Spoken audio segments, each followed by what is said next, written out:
देखिए बेटा, हम चल रहे थे, लास्ट मैंने आपको कल छोटा सा होमवर्क दिया था। जो बेंजीन कार्बोनियम आयन है, यानी कि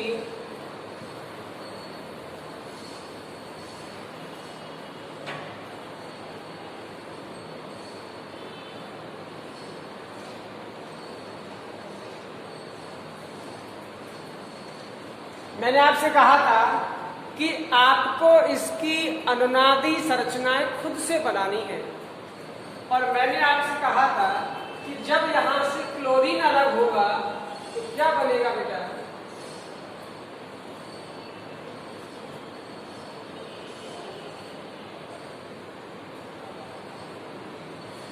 बेंजीन कार्बोनियम आयन।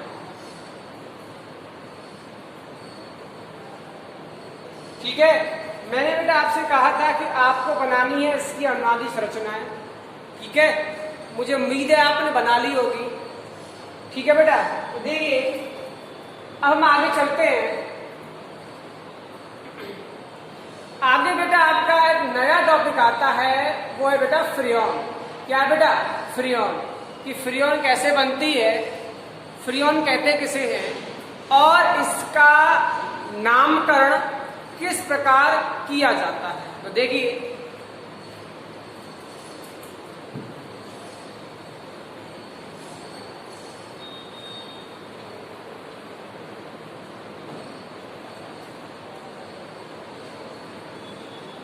फ्रियोन।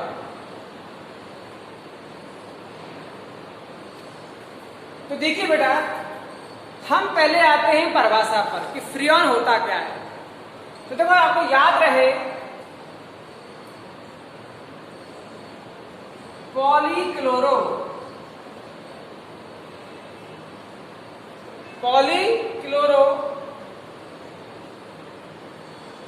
फ्लोरो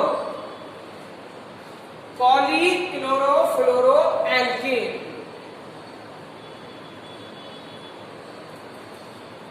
पॉलीक्लोरो फ्लोरो एल्कीन को बेटा हम क्या बोलते हैं?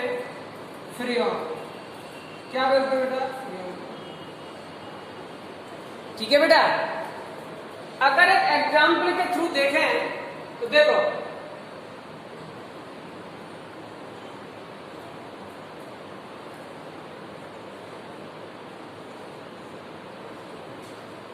मैंने CH4 में से सारे H निकाल के 3 तो लगा दिए क्लोरीन और 1 लगा दिया बेटा फ्लोरीन। ठीक है बेटा, तो यहां से क्या होगा, अगर आप देखें तो इसमें कितने Cl है बेटा? इसमें Cl जो है, क्लोरीन जो है बेटा, वो 1 से ज्यादा है। ठीक है, तो हम इसको बोल सकते हैं बेटा पॉली। क्या बोल सकते हैं? पॉली। तो पॉली तो क्या है? क्लोरो, और क्या है? फ्लोरो, और एल्केन तो है ही है। ठीक है, तो इसको बोलते हैं बेटा पॉली क्लोरो फ्लोरो एल्केन को ही बेटा क्या बोलते हैं? फ्रियोन बोलते हैं।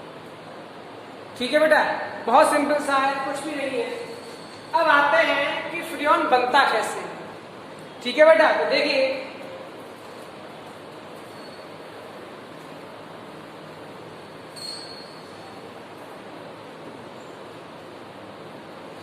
फ्रियोन बनाने के लिए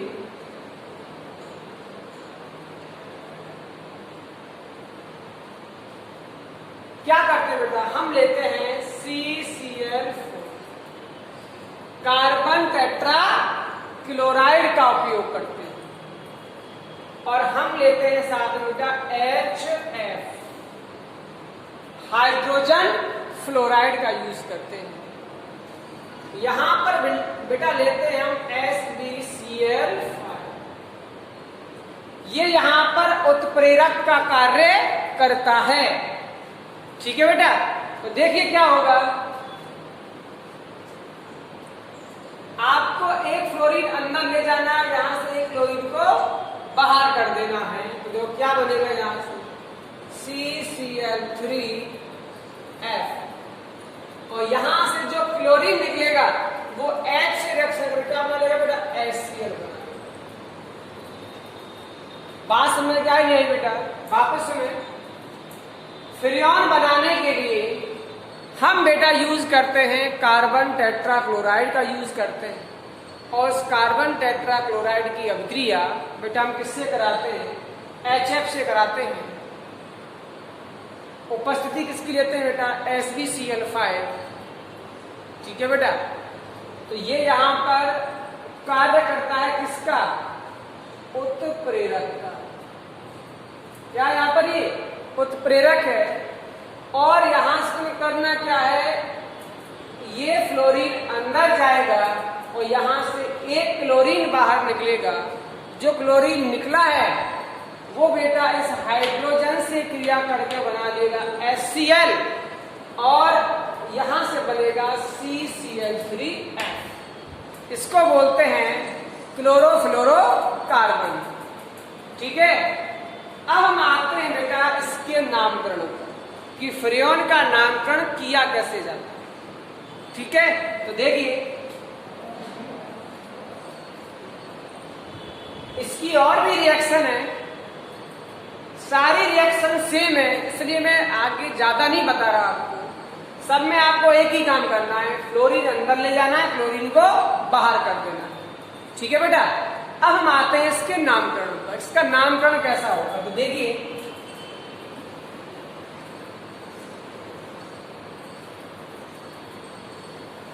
इसका नामकरण कराना बहुत ही आसान है, तो मैं कुछ नहीं करना, बस छोटा सा एक फॉर्मूला याद कर लेना है। C-H+1 और लास्ट में आएगा फ्लोरीन की संख्या।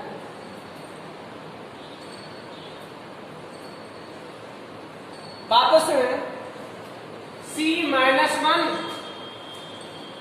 H+1 और लास्ट में आएगा बेटा फ्लोरीन की संख्या। आपके पास कितने फ्लोरीन? ठीक है बेटा, तो देखिए आप पहले इसी को ही ले लो। इसमें कितने कार्बन दिख रहे हैं तुम्हें? इसमें केवल एक कार्बन है, तो कार्बन की जगह कितना रखेंगे बेटा? एक, -1। एक में से एक गया तो कुछ नहीं बचा, खत्म, 0। अब आ जाओ हाइड्रोजन पर। तुम्हें इसमें कितने H दिखाई दे रहे हैं? इसमें एक भी H नहीं है, यानी कि 0H। कितने H है? 0। तो 0 में अगर हम +1 करेंगे तो आंसर बेटा कितना आएगा हमारा? 1। कितना आएगा आंसर बेटा? 1 आंसर आएगा। यहां लिखेंगे 1। आगे आते हैं तो ये देखते हैं कि फ्लोरीन की संख्या कितनी है। तुम्हें इसमें फ्लोरीन दिख रहा होगा 1, तो यहां लिख दो 1। अब ये कितना बन गया? ये हो गया बेटा 11। तो इसका नाम होगा बेटा क्या? इसे बोलते हैं फ्रेऑन 11।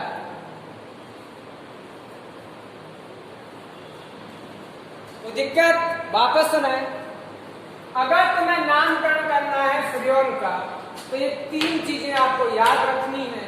नंबर 1, जितने भी कार्बन दे रखे हैं उनकी संख्या लिखकर उसमें से -1 कर दीजिए। ठीक है। सेकंड नंबर पर तुम्हें जितने H दिख रहे हैं उन H में 1 प्लस कर दीजिए। ठीक है बेटा। और लास्ट में लिखेंगे बेटा फ्लोरीन की संख्या कि इसमें कितने फ्लोरीन है। ठीक है बेटा। तो आपको आपकी किताब में जितने भी नाम दे रखे हैं सारे नाम आपको खुद से ऐसे ही सॉल्व करने हैं, तुम्हें कोई कहीं भी दिक्कत आने वाली नहीं है। बस इतना समझें कि उसमें जितने कार्बन दे रखे हैं उसमें से तुम्हें एक कम कर देना है। H तो आपको किसी में दिखाई देंगे ही नहीं, तो 0 आएगा और 0 में 1 जोड़ने पर आंसर आता है 1। और लास्ट में तुम्हें गिन लेना है कि इसमें कितने फ्लोरीन है। ठीक है बेटा।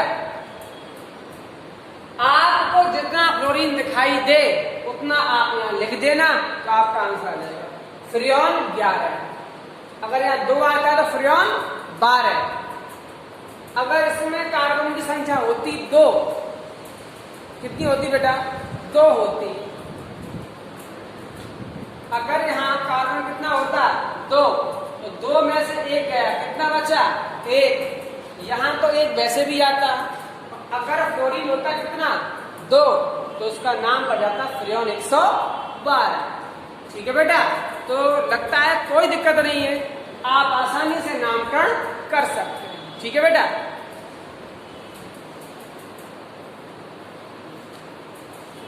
अब बेटा हम आते हैं नेक्स्ट, हम आते हैं बेटा फ्रियोन की कुछ प्रॉपर्टीज है। तो मैं आपको बता दूं बेटा, अब आपका रह गया है थ्योरेटिकल क्वेश्चन। ठीक है, उसमें कोई ऐसा क्वेश्चन नहीं बचा, 2 बचे हैं, वो अभी आपको लास्ट में कराऊंगा। तो पहले सुन लीजिए आप, जो आपका होता है फ्रियोन, जिसको आप बोलते हो क्लोरोफ्लोरो कार्बन भी आप उसको बोलते हो। तो मैं आपको बता दूं बेटा, ये बहुत ही कम क्रियाशील होता है, पहली बात तो ये है। और क्रियाशील होगा भी तो कब होगा? जब हाई टेम्परेचर इसको मिलेगा।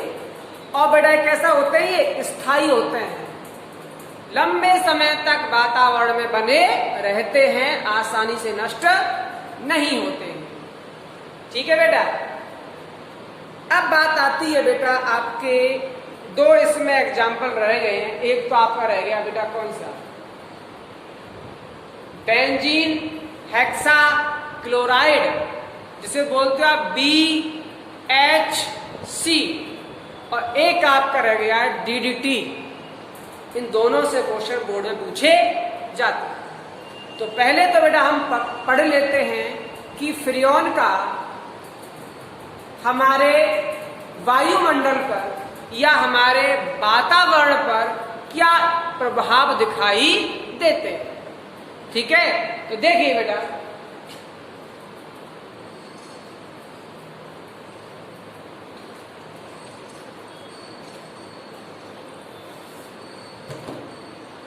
फ्रियोन का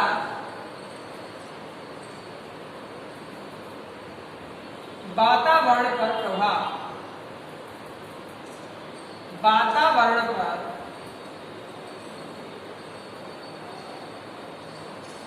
प्रभाव,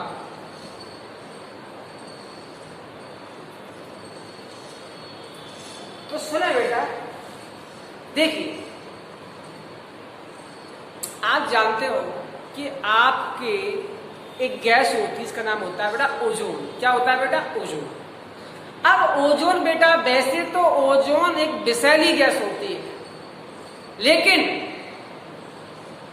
यह गैस हमारे वायुमंडल के आसपास थोड़ी कम मात्रा में पाई जाती है बेटा। इसकी जो अधिकांश जो मात्रा होती है बेटा, वो पाई जाती है समताप मंडल। ठीक है बेटा, अब वहां क्या होता है आपको बता दें बेटा, कि ओजोन जो आपकी गैस होती है बेटा, वो एक ओजोन परत का निर्माण करती है।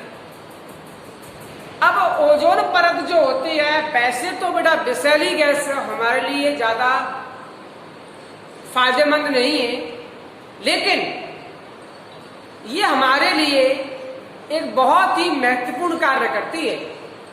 जैसे कि मैंने आपसे भी कहा है कि इसकी जो अधिकांश मात्रा है वो बेटा समताप मंडल में पाई जाती है, उससे ऊपर।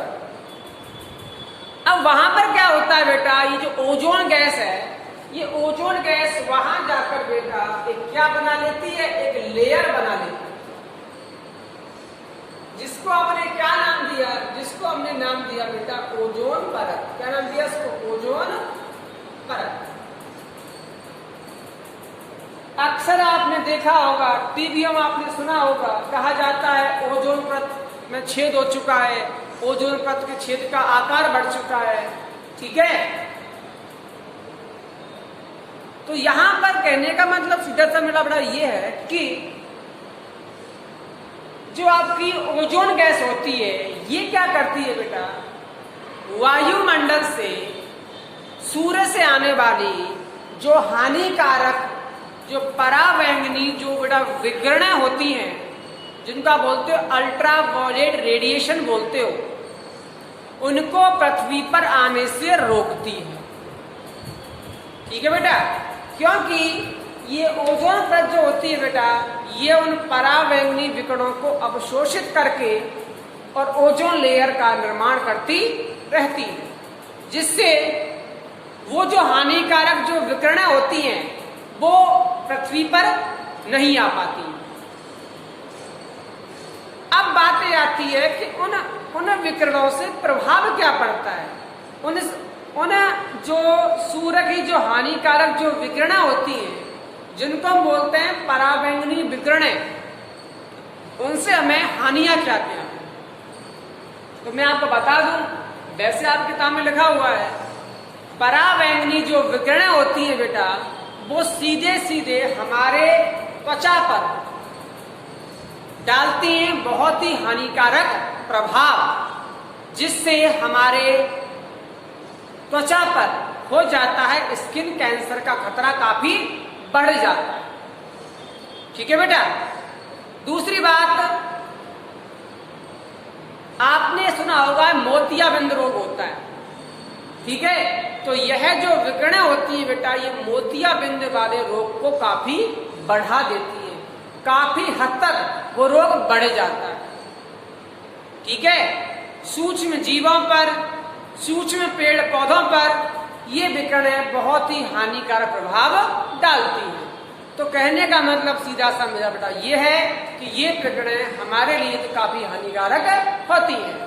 अब ओजोन गैस क्या करती है, जैसे विकिरणें आती हैं, इन विकिरणों को बेटा ये पृथ्वी पर आने से रोकती है। ठीक है बेटा, क्योंकि जो ओजोन गैस है वो इन विकिरणों को अवशोषित करके ओजोन गैस का निर्माण करती रहती है, जिससे ओजोन की लेयर बनती रहती है और ये सूर्य की जो विकिरणें हैं जो हानिकारक हैं वो पृथ्वी पर नहीं आ पाती। लेकिन हम जो आजकल यूज कर रहे हैं बेटा क्लोरोफ्लोरोकार्बन, फ्रियॉन, ये जो फ्रियॉन होती है बेटा, ये हमारे लिए तो ज्यादा हानिकारक नहीं होती, लेकिन जब ये वायुमंडल में काफी ऊंचाई पर चली जाती है और तब उसे मिलता है हाई टेम्परेचर, तो बेटा ये रिएक्ट करना स्टार्ट कर देती, ये क्रियाशील हो जाती है। और बेटा क्रियाशील होकर बेटा ये पैदा करती है क्लोरीन मुक्त मूलक। क्या बेटा? क्लोरीन मुक्त मूलक पैदा करती है। ठीक है, तो देखिए जैसे कि हमने लिया CCl3F, ये है आपका बेटा क्लोरोफ्लोरोकार्बन। अब ये जो आपका क्लोरोफ्लोरोकार्बन है ये क्या करता है बेटा, इन अल्ट्रावायलेट किरणों को यानी कि पराबैंगनी विकिरणों को बेटा अवशोषित करता है और ऊर्जा पाकर ये बेटा क्या करता है, यहां से मुक्त करता है क्लोरीन मुक्त मूलक। यह आपका क्लोरीन मुक्त मूलक, तो यहां से पैदा होता है बेटा आपका क्लोरीन मुक्त मूलक। अब ये जो बेटा आपका क्लोरीन मुक्त मूलक है, ये बेटा किससे रिएक्शन करता है? ये बेटा रिएक्शन करता है ओजोन के साथ।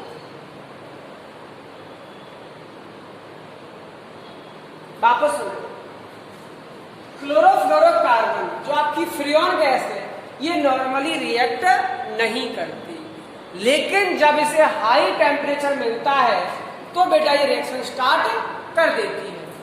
जैसे ही ये वायुमंडल में ऊपर की ओर जाती है तो ये बेटा पराबैंगनी विकिरणों को अवशोषित करके और बनाती है क्लोरीन मुक्त मूलक। ये बना हुआ क्लोरीन मुक्त मूलक ओजोन गैस से रिएक्ट करता है और बना लेता है CFO। इसको बोलते हैं chlorine monoxide. Chlorine monoxide plus, यानी कि यहां से एक और मुक्त मूलक पैदा हो जाता है और यह मुक्त मूलक वापस रिएक्शन करता है किसके साथ?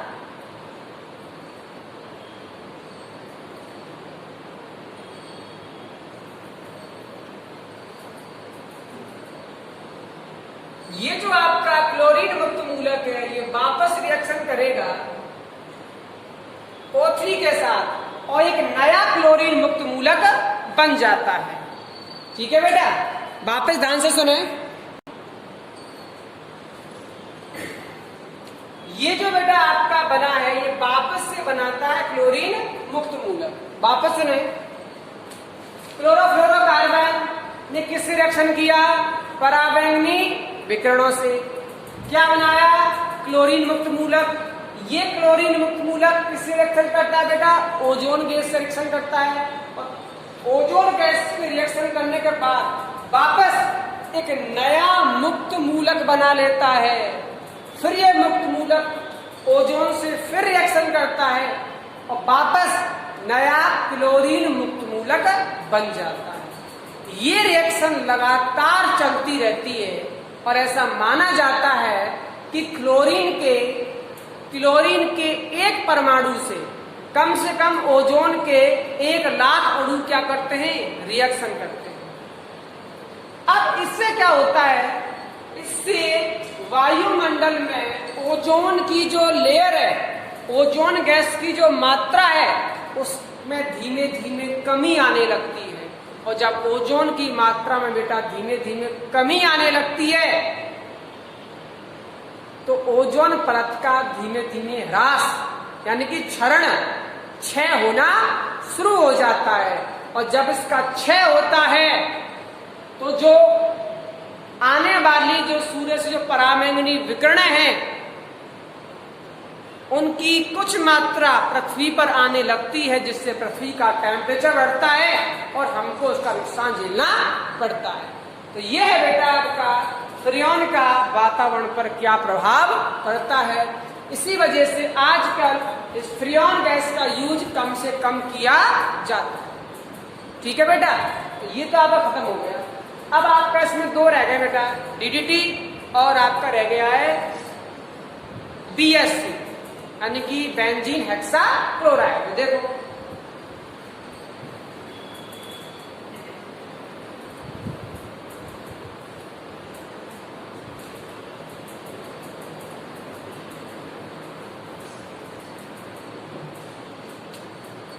DDT ये वही DDT का पाउडर है जिसको कीटनाशक के रूप में उपयोग किया जाता था, अब नहीं किया जाता इसको उपयोग। ठीक है बेटा, तो देखिए इसका निर्माण बेटा होता है किससे? एक तो क्लोरोबेंजीन से,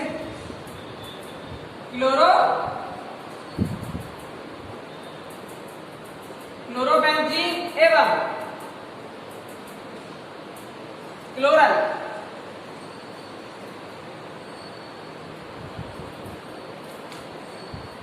इन दोनों से मेरा इसका निर्माण होता है, तो क्लोरोबेंजीन और एक क्लोरल। तो देखिए कैसे होता है।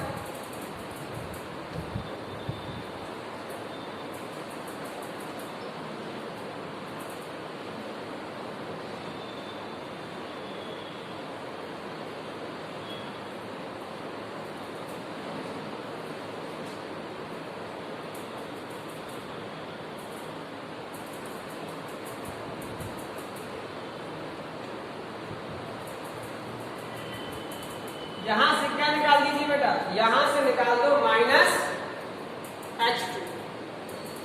तो क्या बनेगा आपका?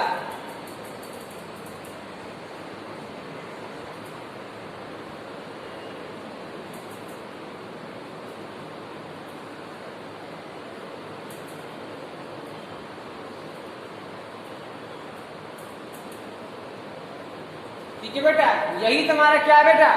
DDT। अब इसके किताब में कोई यूज दे रखे हैं, इसका यूज किसमें करते हैं बेटा? इसका यूज हम कीटनाशक के रूप में किया जाता है। ठीक है बेटा, अब नेक्स्ट आपका आता है BHC बेंजीन हेक्सा क्लोराइड, जहां से बोर्ड में क्वेश्चन पूछा गया है। तो देखिए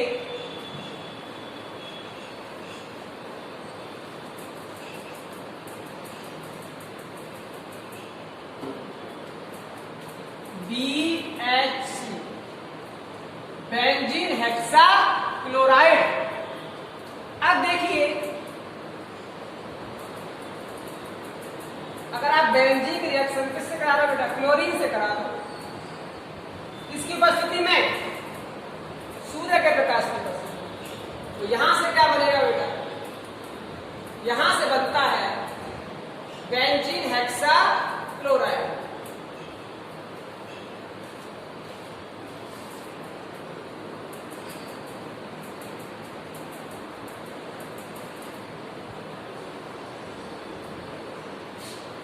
ठीक है बेटा, इसमें यहाँ खास कुछ नहीं है, बस बोर्ड में आपका ये क्वेश्चन पूछे गए थे कि BHC का व्यापारिक नाम क्या है? इसको लिंडेन भी बोलते हैं, गैमेक्सिन भी बोलते हैं, और इसका एक नाम और है 666, ये भी इसको बोला जाता है। ठीक है बेटा, तो आप इतना याद रखिए कि ये आपका है बेंजीन हेक्सा क्लोराइड। ठीक है बेटा, अब आपका क्या रह गया इसमें बेटा? अब आपका रह गया इसमें